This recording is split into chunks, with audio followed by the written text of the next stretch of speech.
Hello, and welcome to today's lecture on the Punic Wars. I'm your professor, Dr. Rob Steffen, and today we are going to see what happens when Rome sets their sights beyond the Italian peninsula. They're going to come into contact with one of the great states of the ancient Mediterranean, and that, of course, is Carthage. So, we're going to start by setting the scene, figure out how we got to this point, then we'll see what Carthage has been doing, right? They were a big deal in the Greek world. We haven't heard from them for a while. Let's go see what's going on in the city of Carthage. Then we're going to go through the First, the Second, and the Third Punic War before wrapping up with some concluding thoughts. So, how did we get here? Well, we started way before the city of Rome was founded, when Italy had tribes all over the place in the early Iron Age, the Etruscans kind of being the largest and most complex of those early Italian tribes. And in 753 BC, we get Romulus founding the city of Rome, and for 250 years, the city is ruled by a series of 7 monarchs, starting very good and strong, ending kind of strong but not so good. And at the end of this point, we see Lucius Junius Brutus lead the revolt and start the Roman Republic, with the guiding idea that there will always be 2 people ruling in the city of Rome. So, we saw the conquest of Italy, that over the course of 250 years, Rome goes from this tiny little baby thing right here and takes over most of the Italian peninsula. And in doing so, they incorporate all these towns in a variety of ways. They start with these little towns right next to Rome, taking over a place like Tusculum, making them a municipium, giving them Roman citizenship. For Tusculum, it was without the right to vote. And by doing this, by taking over all these towns, they eventually come into contact with these larger tribes like the Samnites. And the Romans fight the Samnites for like 50 years, eventually defeating them, and that brings them into contact with an even bigger group of people, and those are the Greek city-states to the south. And in the Punic Wars, we see that Rome is able to defeat the Greek city-states, despite their kind of complexity in power, economically and politically and militarily. Rome's able to hold their own and even win that war. But now, holding the whole Italian peninsula, they are brought into contact with another group of people, and that's the Carthaginians. So let's go ahead and see what's going on with the Carthaginians. So, before the Punic Wars, Rome owns the Italian peninsula. All right, pretty good, Rome, not bad. Carthage, well, they're really doing quite well for themselves. They own almost all of North Africa. They own at least half of Sicily. They're into southern Spain. They have quite a bit of Corsica and Sardinia. And so by any kind of look at this, Carthage is looking more powerful than Rome, and they've kind of been more powerful for longer than the Roman people here. Now, Carthage itself is still ruled by an oligarchy. They've been in touch with the Greeks for quite a long period of time, and so they've started to adapt a lot of the different Greek things. So if you go to Carthage today, the remains look like this, and you're like, yeah, I mean, that's a totally good-looking Corinthian Greek column. And so much of the city has kind of adopted some of these Greek characteristics, and this oligarchy is still run by 2 suffetes, these 2 judges at the top. They still have a senate, and then the assembly of male citizens who vote upon things. Now economically, right, Carthage makes its money by seafaring trade. They're excellent seafarers, both economically and, as we'll see, militarily as well. And one of the many things they're trading are these kind of Phoenician purple dyes, right? Linens made from those dyes. And these are particularly cool. They're made out of these little murex shells, murex shellfish. So they're made out of the dye created from these shellfish. And when they go into the sun, when these linens go into the sun, instead of fading, they become even brighter and brighter. And this is actually where we get our term for the Punic Wars, right? So the Greeks call the Carthage, or they call this kind of region, or the region way out east where Carthage came from, they call that Phoenicia, all right? And they call it Phoenicia because that's their word for purple here, which comes from these dyes. And then when they come over and they settle Carthage, right, it's Phoenicians who settle Carthage in the 9th century BC. And the Romans, they call them Punici, right? That's their word, that's their kind of version of Phoenician. And so when we say the Punic Wars instead of the Carthaginian Wars, that's how we're getting to that name. Now, Carthage isn't just trading that. They've also got control of all these different kind of trade routes. And some of these are really important, right? Because they own a lot of Sicily and North Africa, they can control trade between East and West. And then as you go westward, they also control Gibraltar, right? So they've got a colony in southern Spain and in North Africa there. And making it out in the Atlantic is really, really important because you have access to tin up in Britain, which allows you to make bronze. And you also can go down south along the coast to sub-Saharan Africa. And there, of course, you have elephants.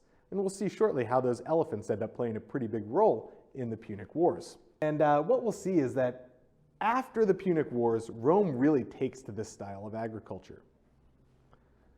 Now, militarily, this kind of makes sense. Carthage is awesome at sea, right? We just saw how they're these seafaring traders. They have an excellent, excellent navy. On land, however, it's kind of the opposite, right? They don't have a lot of fertile land. It's just that kind of narrow, thin strip up near the coast. And so what they end up doing is that they end up relying quite a bit on mercenaries to do their on-land fighting. And so one of the particularly relevant groups are the Numidian cavalry, right? They have a reputation for being excellent cavalry, and the Carthaginians rely quite heavily on them. So, how do we start one of the largest series of wars the world has ever seen? Well, it all begins in Sicily, right? So at this point, Rome's taken over the peninsula. They've gotten all the way down to that toe of the boot of Italy. And right across from that toe is the site of Messina or Massana. And at that site, we get a group of people known as the Mamertines, right? So the Mamertines are these mercenaries. They actually came from a region of Italy called Campania, near modern-day Naples. And they made their way down and they were helping out Syracuse. And after they helped out Syracuse, which is down here, all right, they end up taking over the city of Massana. And they kind of treat everybody really bad. They kind of slaughter everybody and take over the whole city. Now, the few people who are left there, they're calling out for help, all right? So they take over, and then they call out, they're being besieged by Syracuse, so they call out to Rome for help, and then they also call out to Carthage for help. And Rome comes in and helps out the Mamertines, and now is kind of embroiling themselves in affairs in Sicily. And so once Rome shows up and they kind of take over the city of Massana, we actually get Carthage and Syracuse, right? So Carthaginians and the Greeks teaming up against the Romans. And perhaps surprisingly, the Romans are able to fight both of them off in the kind of initial battles of the war. And so Carthage goes back down to North Africa, Syracuse goes back down to southern Sicily. But Syracuse gets its army together and they're ready to go fight again, right? They're ready to go kick Rome out of here. But Rome once again is kind of able to hold its own. And Syracuse is starting to get angry that Carthage isn't sending any more troops to help them out. And eventually Rome is able to push down to the walls of Syracuse, ready to take over the city itself. And eventually Syracuse sues for peace. They say, all right, like we've had enough, let's go ahead and make an alliance. And now Rome has got the Syracusans on their side, and they are going up against the Carthaginians. So Carthage has basically got to fight at this point. They have enough kind of going on in Sicily that any incursion from Rome is going to be real problematic. Now in this battle, right, Carthage wants to make it a naval battle. And Rome at the beginning, right, with their navy, they're getting wrecked because they stink at sea, right? The whole conquest of Italy, this was a land conquest. And so once they start going up against very experienced naval combatants, they're losing, right? Think of it something similar to when the Persians came into to Salamis, right? And even though they outnumbered the Greeks drastically, the Greeks were natural sailors and they were able to kind of easily defeat the Persians. But the Romans are crafty, right? They might not have been great sailors, but they were pretty crafty. And so what they did is they built a whole new fleet. And in this new fleet of something called quinqueremes, all right? A quinquereme is kind of like a trireme on steroids. You could either have 5 people on one oar, or you could have 3 banks of oars with 2 people on each oar. And what they do is, out of the top of this, they build a giant plank. And at the end of that giant plank, there's a large metal spike. And we call that metal spike the corvus, right? Literally meaning the crow, right? The kind of crow's beak. And what they would do is, instead of really trying to fight them navally, they would start pulling up alongside these Phoenician or these Carthaginian ships, right? Normally what you do is you try to broadside them and ram them. They would pull up alongside of them, and then they would drop the corvus, right? And so the thing smacks into the other ship. That point lodges into the other ship. The Romans run across the plank, and all of a sudden they've taken this naval battle and they've turned it into a land battle at sea. And of course, for the past 250 years, Rome has been winning all kinds of land battles, and they're able to turn the tide in this war, making the sea battle into a land battle. Now, eventually, things go against Rome. So it turns out that even though this was an awesome invention, this corvus, it actually is like not very good for the stability of ships. And so Rome's ships keep getting destroyed in storms, even though they're very effective when they actually get into battle. And so they end up going down actually to North Africa. They lose a bunch of troops there. And then later on, they sail over to Sicily. They lose a bunch of their fleet there. Now, the problem here is that infighting ends up dooming the Carthaginians. On the one hand, you have Hamilcar Barca, the grandfather of Hannibal. And Hamilcar's doing great. He's like raiding all of these Roman towns. He's doing really, really well. And then on the other hand, we have this guy Hanno the Great. He's another of the Carthaginian leaders. And he's like basically trying to take the fleet away from Hamilcar. And they're never able to like really kind of settle on the correct approach to fight the Romans. And in doing so, Rome's able to recover their fleet, right? The one that had just been destroyed because all their Corvus-based ships keep sinking. They're able to sail over to the west coast of Sicily and sink the Carthaginian fleet, not even like their naval fleet, like a kind of a merchant fleet there, destroying their supply lines. And in destroying their supply lines, the Carthaginians essentially have to ask for peace. So, the Romans win the First Punic War after about 23-24 years, from 264 BC to 241 BC. And going into this war, it wasn't clear at all who would actually win this thing, right? It wasn't like Rome was militarily superior or Carthage was that much weaker. It was a fairly even fight, but Rome was able to pull ahead. And after this war, we see Rome taking over the island of, or the Italian peninsula, as well as the island of Sicily, and they make Sicily the first province. About 20 years later, we get the start of another conflict between Carthage and Rome, the Second Punic War. And this is the one where we get Hannibal Barca, right? Hannibal the Great. So, at the start of the war, Rome has expanded even further. Now, in addition to Sicily, they've also got Sardinia and Corsica, and they make Sardinia the second Roman province. But Carthage has recovered really, really well. They've actually almost got even more territory than they began with because they've expanded up into Spain quite a bit. And Spain's really, really useful because it's got excellent natural resources, a lot of metals in terms of silver and copper and things of that nature, which help the Carthaginian economy. So, at this time, Rome and Carthage have something known as the Ebro Treaty, and you can see the Ebro River outlined in green here. And the basic rule is that Carthage can't take any lands beyond the Ebro River, right? And so Rome kind of has right to everything over here, even though they haven't conquered these city-states, and Carthage can do what it wants down here, but not cross the Ebro River. But nevertheless, Rome is allied with one of the towns there, a town by the name of Saguntum. So what ends up happening is that Saguntum starts causing problems for the Carthaginians. Rome's allied with them, and Hannibal Barca, right, so one of the new young generals of the Carthaginian troops, says that Saguntum is basically not acting right. And he goes in and he destroys the town. He takes over the town. Now, Hannibal was the grandson of Hamilcar Barca, the great general of the First Punic War. And from a very early age, he swore in front of the fire at the age of 9 that he would always be an enemy to Rome. And the troops love him, right? He eats with his troops and he sleeps on the ground with his troops. And in every kind of way, even the sources written by the Romans, he is a very heroic, a very courageous, a very intelligent Carthaginian leader. So Hannibal besieges the site of Saguntum, right? And so you can see what it looks like today. It's actually a delightful little town to go to. And you can see what it looks like in antiquity as well. And he was doing this, he besieged the town because it was harassing other Carthaginian territories.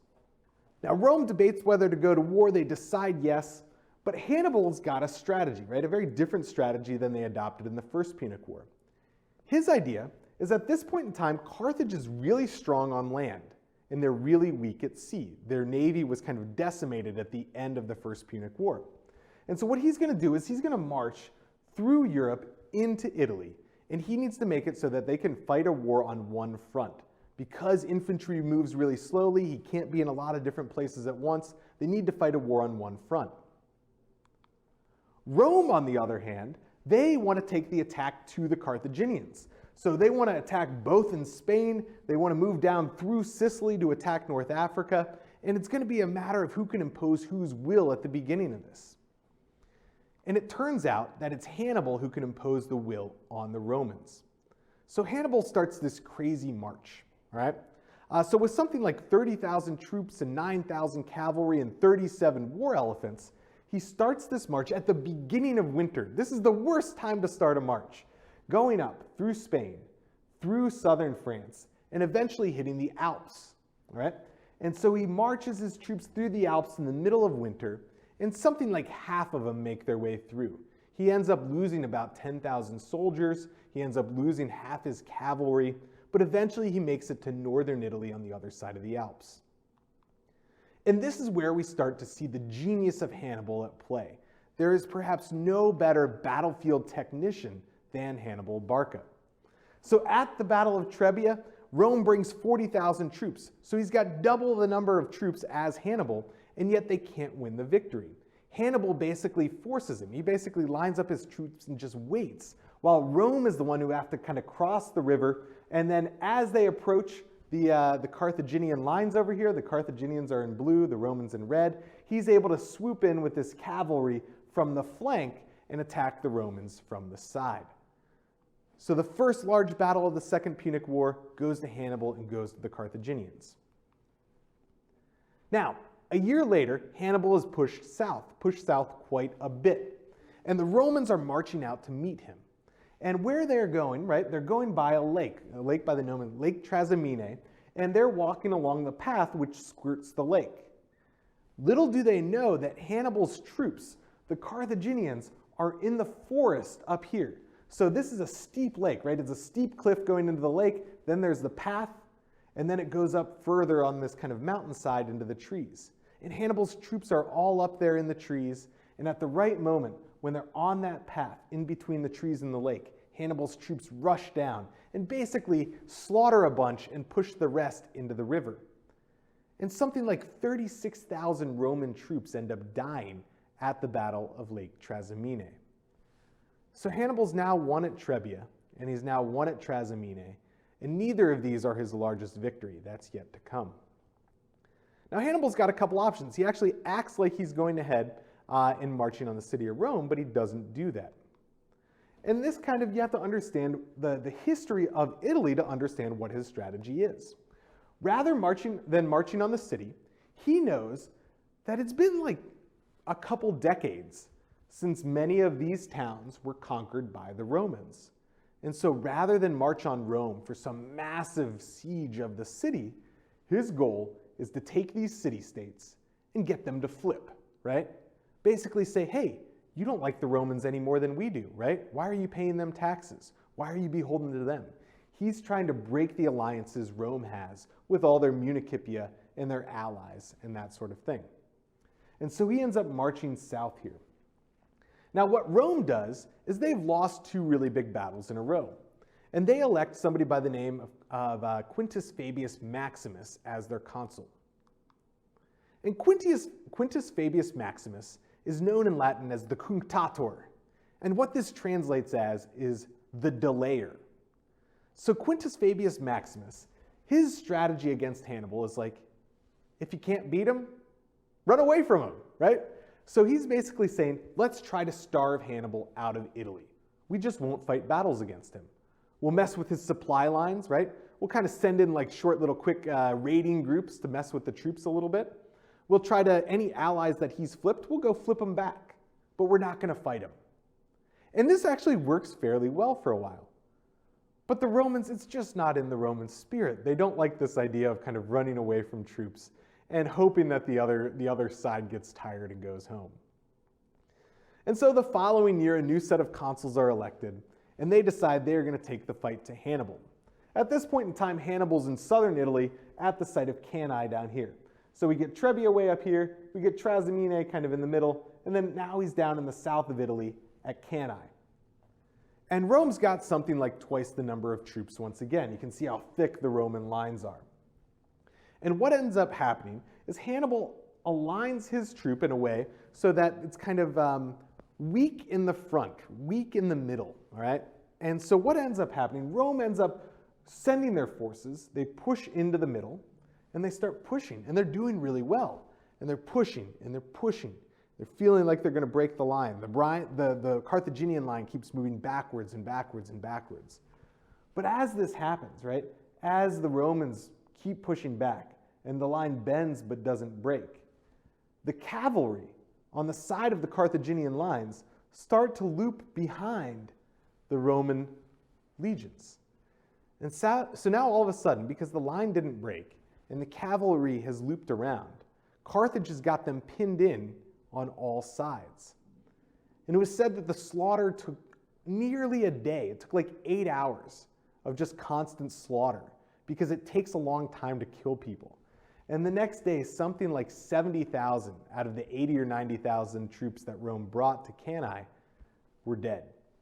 And this is generally considered the kind of largest defeat that the Roman people ever had. So Hannibal's now 3-0. He won at Trebia, and he won at Trasimene, and he won a resounding victory at Cannae. And some people think that if he had then marched on the city of Rome, if he had right after that taken the fight to the city itself, he could have taken the city of Rome. But he doesn't do that. He continues kind of moving around in the south of Italy, trying to flip these towns that were allied with Rome and make them allied with Carthage. And during this time, we get a guy by the name of Lucius Cornelius Scipio, later to become Africanus, take over part of the army. And he once again brings back this idea that we need to take the fight to them. And so he's able to do that. He's able to go start fighting in Spain. And then Hannibal's still got kind of like cousins and brothers and stuff over here, and Scipio's able to be really effective over there. And eventually he's able to convince them that the fight needs to go to North Africa itself. And so in 204 BC, Scipio heads to North Africa. And what he ends up doing there is he starts kind of messing around with the Carthaginian allies in North Africa. And Carthage then starts a series of negotiations with Scipio. But they're not real negotiations. They don't actually want to negotiate peace. What the Carthaginians want to do is they want to give Hannibal time to get back to Africa and to defend them. And so Hannibal eventually gets back, and they're setting up for like kind of the decisive battle at the plain or at the site of Zama. So the Battle of Zama occurs in 202 BC. And Hannibal's relying on the Carthaginian war elephants to basically scare the hell out of the Romans, right? Can you imagine never having seen an elephant in your life before, and all of a sudden you have this 2-story high animal weighing tons and tons and tons charging at you? But the Romans, once again, are fairly strategic. And so what Scipio has done is he's aligned his troops. He's aligned those maniples. Remember, they're very agile. They can move very, very well. He's aligned them so that when the elephants start charging, the maniples scoot to the side, and they leave these lanes for the elephants to run through. And after this happens a while, the elephants kind of start going crazy, and they're just running everywhere now. The elephants end up doing as much or more damage to Hannibal's own troops as they do to the Romans. And so the Romans are able to defeat Hannibal at the Battle of Zama in 202, and the following year, they're able to kind of basically make Carthage submit and end the Second Punic War. So Scipio goes back home, and he's hailed as the Africanus, the conqueror of Africa. And he's given a triumph in the city, and Carthage is made to pay kind of a huge debt to the city of Rome. Kind of surprisingly, Hannibal himself survives, and he's actually an administrator in Carthage for quite a while. And one of the amazing things is that this huge debt that was to be paid to Rome, it was supposed to be paid over the course of 50 years. Hannibal's able to pay the thing off in like 10 years. And Rome is like so upset by this because they want Carthage to be in debt to Rome for a long period of time. They basically don't let him pay the debt off early. And eventually, Hannibal's got to escape. The Carthaginians are going to give him over. And so he actually escapes to a guy by the name of Philip V of Macedon, so one of the Macedonian kings, and he goes and lives in that court for a while. And we'll hear a little bit about him later on. So after the Second Punic War, Rome not only has the boot of Italy, it's got Sicily, and it's got Sardinia and Corsica, and now it's got quite a bit of Spain as well. So Rome continues to expand, it continues to kind of include these areas as provinces into its burgeoning empire. Now Carthage, once again, still controls quite a bit of North Africa, but it's lost this very valuable land in Spain. All right, so Rome is 2-0 in the Punic Wars so far. Let's take a look at the Third Punic War. So one of the things is in the first two Punic Wars, nobody knew who would win when the war started. Rome and Carthage were fairly evenly balanced, and there was no guarantee that Rome was going to come out on top. The Third Punic War is a different story. This is essentially a massacre. Now, one of the leading proponents of fighting Carthage was this guy right here, a guy by the name of Cato the Elder. And even though he starts as an administrator in Spain, and he's fairly friendly with the populations there, he eventually ends up in Carthage, sees how well it's doing in such a short time after the Second Punic War, that he goes back to Rome, and there in Rome he ends every single speech he has with the phrase Carthago delenda est. Carthage must be destroyed. And eventually he talks the Roman people into doing this. Now the Romans can't totally break the treaty, but they kind of run into some luck when the Carthaginian oligarchy, the pro-Roman Carthaginian oligarchy, is overthrown, right? So there's a little rebellion, and there's kind of an anti-Roman contingent that comes into power. And that anti-Roman contingent then messes with this guy, Massinissa, who's one of Rome's allies kind of in that local area there. So Massinissa is kind of messed with by this anti-Roman contingent of Carthaginians, and that's just enough to say, all right, we're coming in. And so Rome comes in, and first they make some demands on Carthage, right? So it says, hand over a bunch of Roman hostages. And Carthage is like, okay. And then Rome's like, all right, also hand over all your weapons and armor. And Carthage, surprisingly, is like, okay. So they give Rome all their weapons and armor.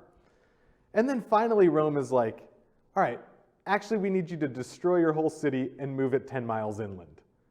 And obviously Carthage can't destroy its own city. And so now they have to put up a fight, but they don't have any weapons and armor, and so they start scrambling trying to get all this stuff together. At that same time, the Roman fleet is sailing in, and they start to blockade the city, and it's a 3-year kind of naval siege of the city of Carthage, but eventually Rome gets through. And when Rome gets through, things are not very pretty. So not only do they destroy the whole city, they burn the whole city, they kill tens of thousands of people, and they take even more than that, and they sell them off into slavery. And then to the city itself, after it's burned, they go around the countryside throwing salt into the ground with the idea that this salt is going to make sure that nothing can ever grow there again. This is really the kind of final stand of Carthage. Now what's going to happen? We're going to see actually within 20 years, Rome's going to think that it's a great idea to put a colony right here and probably wish they hadn't salted the earth. But for now, Rome is trying to end Carthage once and for all. So, by the end of the Third Punic War in 146 BC, Rome has the Italian peninsula, the first province of Sicily, the second province of Sardinia. They've got the island of Corsica. They've got territory in Spain, and now they've got a new province down here, the province of Africa. So let's wrap up with a couple concluding thoughts. So the map kind of says it all, right? We can see this Roman expansion at the beginning. Carthage has places over in Spain, all along North Africa. Rome has territory in the Italian peninsula. But through this series of 3 wars, we can see the expansion of Roman power. So after the First Punic War, they are now players in the Mediterranean at large, not just in the Italian peninsula, as they've taken over the island of Sicily. Between the first 2 wars, they're able to add Sardinia, and they're able to add Corsica. After the Second War, they're able to add areas in Spain to their area control, and by the end of the Third, they're able to integrate regions of North Africa. And so over the course of 120 years of fighting between the Romans and the Carthaginians, Rome is able to take itself from the leading power in Italy to the leading power in the Mediterranean. And so that ends up being the kind of result of the Punic Wars.